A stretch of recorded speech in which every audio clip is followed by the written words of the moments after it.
ओम नमः शिवाय, जय महाकाल। अगर आपको अपनी मनोकामनाएं तुरंत पूरी करनी है तो इस वीडियो को बहुत ध्यान से समझने की कोशिश करिएगा। पूज्य गुरु जी की कथा से सुन के बहुत अच्छे से आपको समझाऊंगा। 7 लौंग लेने हैं, 7 काली मिर्च लेनी है, छोटा सा उपाय करना है। कैसे करना है आप सबको, लेकिन उससे पहले आप वीडियो को लाइक कर दें और जो भी लोग आवाज़ मेरी पहली बार सुन रहे हैं चैनल को सब्सक्राइब ज़रूर करिएगा, ठीक है। चलो सबसे पहले सामान नोट करते हैं। इसमें थोड़ा सा ज़्यादा सामान की ज़रूरत पड़ेगी, नोट करिएगा सामान। सबसे पहले हमें ज़रूरत होगी काली मिर्च की। कितनी काली मिर्च? हमें 7 काली मिर्च की ज़रूरत है, ठीक है। 7 काली मिर्च लेना। साथ ही साथ स्क्रीन पर आपको लौंग दिख रहा होगा, हमें 7 लौंग की भी ज़रूरत होगी। 7 काली मिर्च हो गई, 7 लौंग हो गया। अब यहाँ पर जो आपको दिख रहा है स्क्रीन पर, ये है आपका कमल गट्टा, है ना, कमल गट्टा है। ये भी आपको कितने लेने हैं? 7 कमल गट्टे की ज़रूरत है। किसी भी पूजा पाठ की शॉप पे जाओगे, ये तो बहुत सस्ता मिलता है। आप जाओगे 10 रुपये में तो आपको 20-25 दे देंगे, लेकिन हमें ज़रूरत कितनी है? सिर्फ 7 कमल गट्टे की। साथ ही साथ हमें ज़रूरत पड़ने वाली है 7 शमी के पत्तों की। कितनी? 7 शमी के पत्तों की ज़रूरत है। और जो हमारा सबसे प्रिय है महादेव को, वो क्या है? बेलपत्र। तो हमें 7 बेलपत्र की भी ज़रूरत पड़ेगी, ठीक है। ये सारे सामान हो गया। अब आपको बताता हूँ कैसे इस पूरे उपाय को करना है। ये जो स्क्रीन पर देखो एक पत्तल आपको दिख रहा है, तो आपको इसी तरीके से पत्तल की ज़रूरत पड़ेगी। अब वो वाला पत्तल आपको नहीं लेना है कि जो डिस्पोजल वाला होता है या फिर जो शादियों में खाना वगैरह लोग खाते हैं, वो नहीं। एक देखो पहले आता था ना इस तरीके से पत्तल, अभी भी आप जाओगे तो उनसे कहोगे भैया दे देना, तो पत्तल आपको दे देंगे, ठीक है। इस तरीके से पत्तल ले लेना।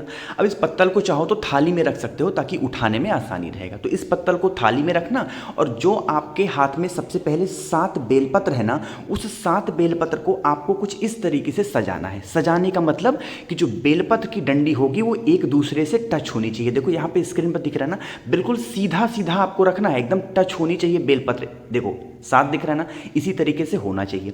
इतना कर लिया। अब उसके बाद एक आपको पार्थिव शिवलिंग का निर्माण करना है। ये जो आपको दिख रहा होगा ना स्पेस, इसी स्पेस में आपको एक पार्थिव शिवलिंग बनाना है। वो पार्थिव शिवलिंग बनाना है जिसमें जलाधारी नहीं होनी चाहिए। बिल्कुल ऐसे एक शिवलिंग के टाइप का बना देना, जलाधारी नहीं बनाना है। और इसी डंडे के बीच में आपको रख देना है। रख दिया। जो भी चीज़ें मैंने आपको बताई हैं, 7 कमल गट्टे, 7 शमी पत्र, 7 लौंग और 7 काली मिर्च, ये सब कुछ आपको इसी पार्थिव शिवलिंग के ऊपर समर्पित कर देना है, श्री शिवाय नमस्तुभ्यम का स्मरण करते हुए। यह काम कब करना है इस उपाय को? जब भी आप अपने घर से बाहर जाएं किसी विशेष काम के लिए, चाहे वो आपका एग्जाम हो या फिर आपका कोई बिजनेस का काम हो या फिर आप किसी कामना से जा रहे हो कि काम मेरा होना चाहिए, उससे एक दिन पहले शाम के टाइम पे प्रदोष काल में इस उपाय को कर रहा है, ठीक है। कर लिया। उसके बाद एक आपको घी का दिया गोल बत्ती का यहीं पे लगाना है। 2 मिनट बैठ करके श्री शिवाय नमस्तुभ्यम का स्मरण करना है। सारा काम हो गया। उसके बाद इसमें से आपको एक एक चीज़ों को उठा करके अपने पास रखना है।